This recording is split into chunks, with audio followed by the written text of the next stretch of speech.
guys, magta-try ako ng sauce ng paano gumawa ng nachos. Ayan. Ito po, bumili po ako ng ground beef. Ayan. Tumingin ako sa YouTube. Ayan. Siya ganun, palambutin yung beef. Tapos, ayan, maglalagay daw ng paminta. Ayan. Ayan ito ng paminta. Ako mas prepare ako sa maraming paminta. Tapos, lagyan natin ng naan ko lang ang apoy para di masunog. Ayan. Konting asin.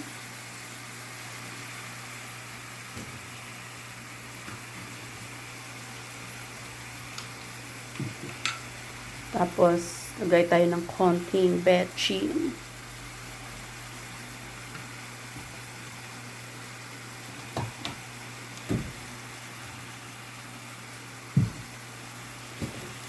Nahawakan ko lang yung aking cellphone, guys. Magta-try lang ako. Ayan, ang bango ng beef.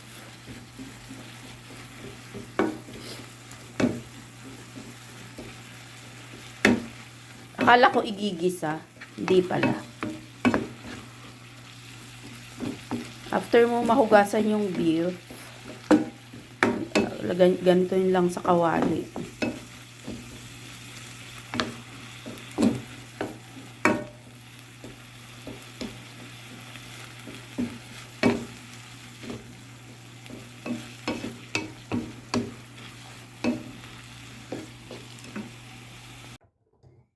Ayan naman, gaya tayo ng, ayan, pipino.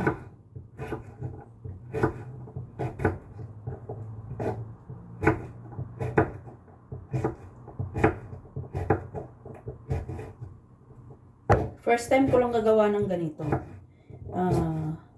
Kasi, nung nagsisya-sisya ako, si Rose, bumili ng, ng cheese nachos. Sabi ko, sarap pala nito. Hindi, actually ako hindi ako mahilig sa mga chicheria. So, paminsan-minsan, syempre, masarap din yung tumikiam. Tapos yun, napagkwento ka na, yun nga daw yung gagawan mo ng sauce. So, dahil galing akong palengke, bumili na rin ako ng ground beef. Tapos, daw ang ingredients. Kamatis, pipino. So, try natin, guys. Ako mahilig ako sa pipino, kaya damihan ko. Ubusin ko tong isang piraso.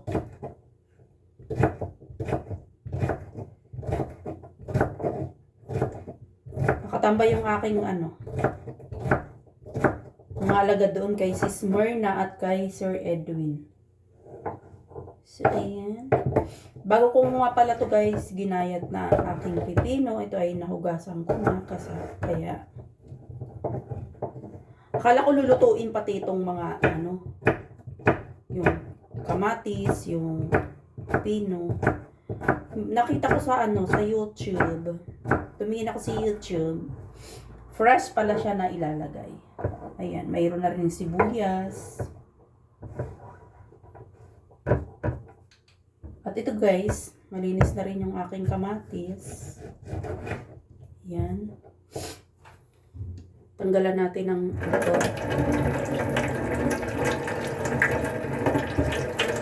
Gumagamit ako, guys, ng kamatis.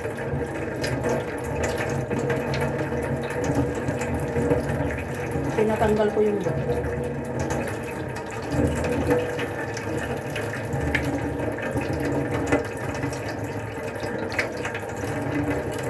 Ay, sana nakasama ako doon sa sa farm.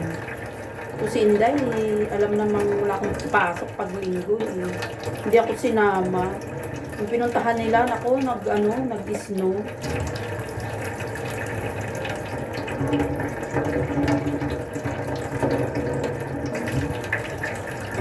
So, dalawa yung prepare kong kamatis.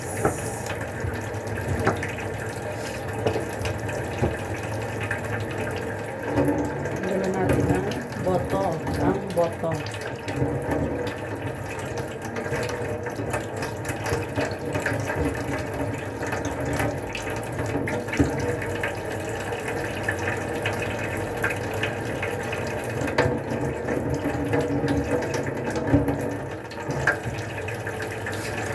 Kasi yung buto daw, pag nakapasok sa kidney, sabi nila, kalimitan daw yung mga na hindi natutunaw. Kasi yung buto hindi natutunaw yan. Pag pumasok sa kidney, yan daw ang magiging cause. Ewan ko lang kung totoo. We're not expert. So, ayan.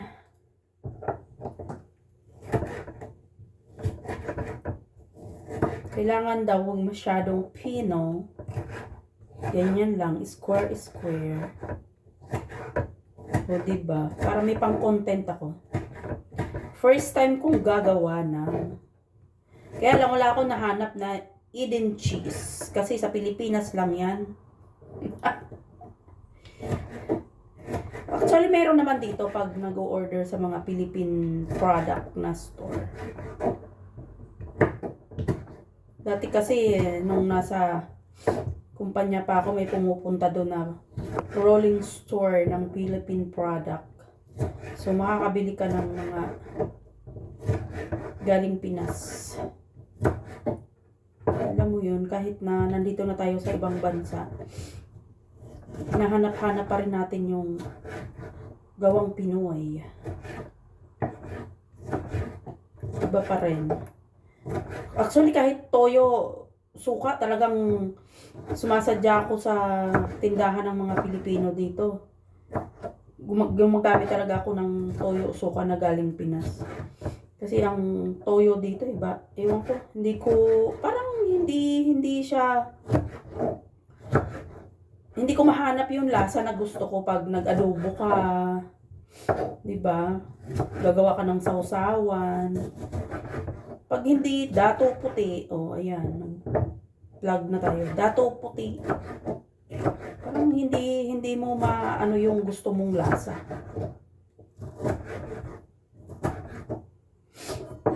Parang mas marami yata yung aking sauce ay yung sangkap na kisa sa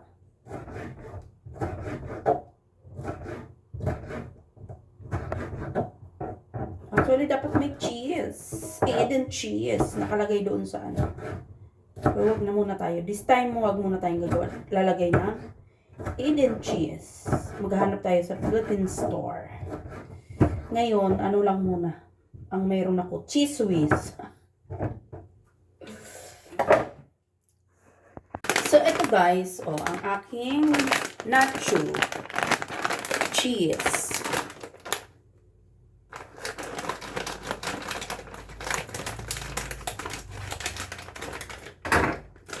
Ano lang tayo mag-invento. Isang ganito.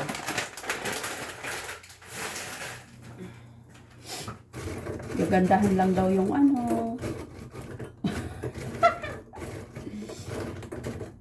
parang ang dami. Bawasan natin.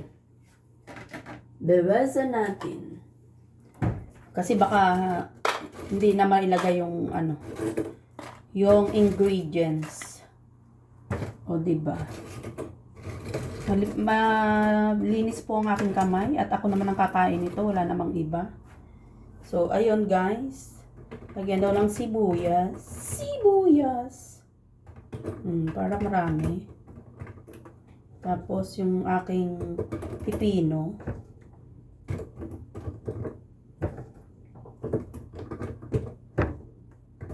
Tapos ang kamatis.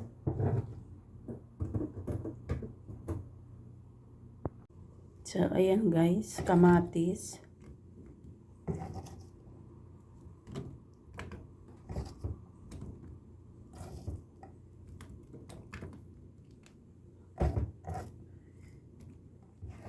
Invento lang ako guys ha. Yan.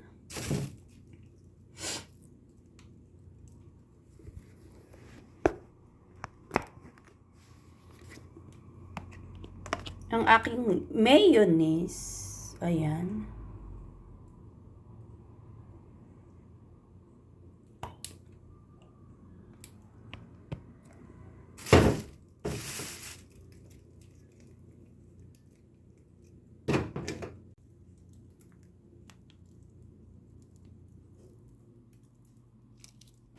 Ang hirap pigain ng aking cheese. Kasi malamig. Naninigas yung cheese. Cheese pouch. Na pouch.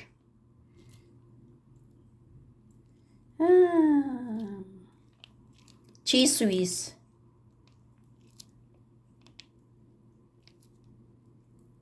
Ayan. Pwede na nga yan. Okay na yan. Tapos, ilalagay natin guys ang beef, ang ground beef. Ayan, kailangan daw siya golden brown. Oh, diba? Ang ganda.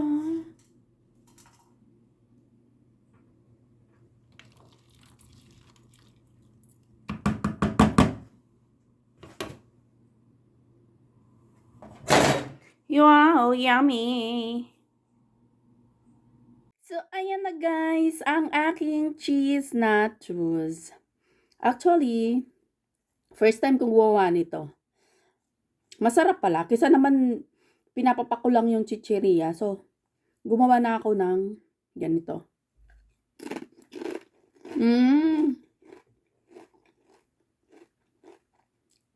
Diba? Ang purpose pala nung nachos is pangkutsara.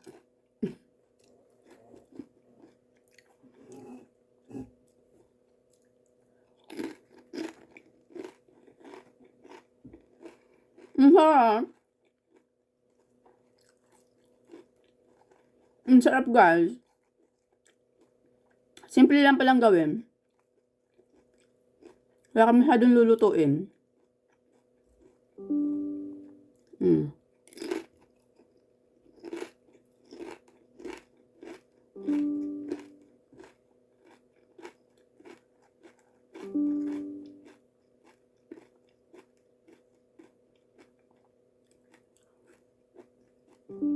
Yung ground beef, kailangan siyang kailangan mag dark brown.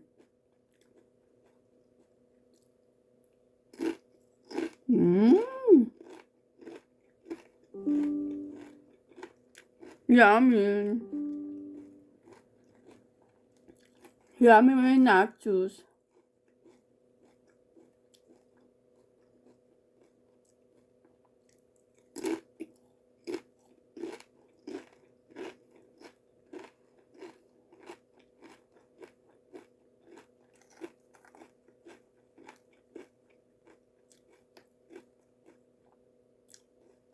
Masarap kaya ito pulutan.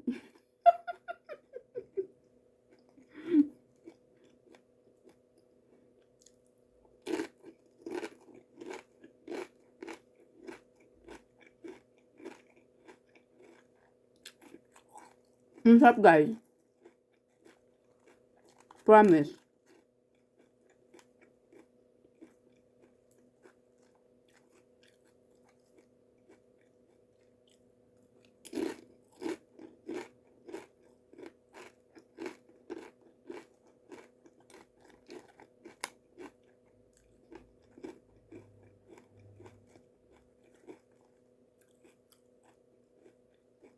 Pwede siguro ito pang business sa Pinas.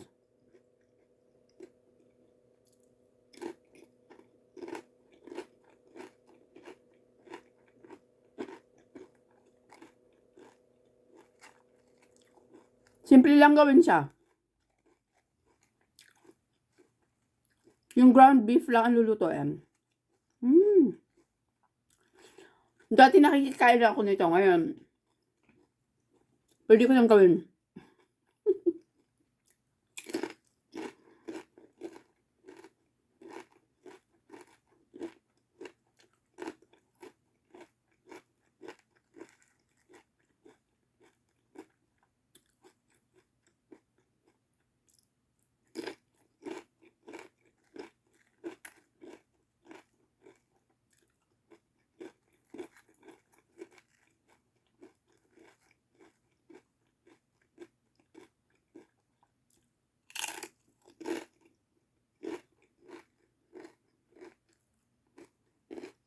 Crunchy.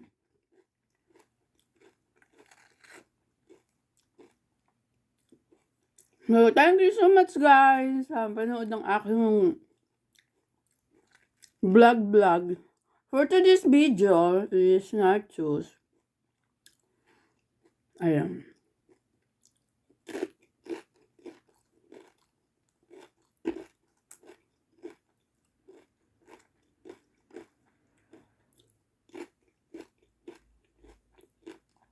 Bye! Thank you!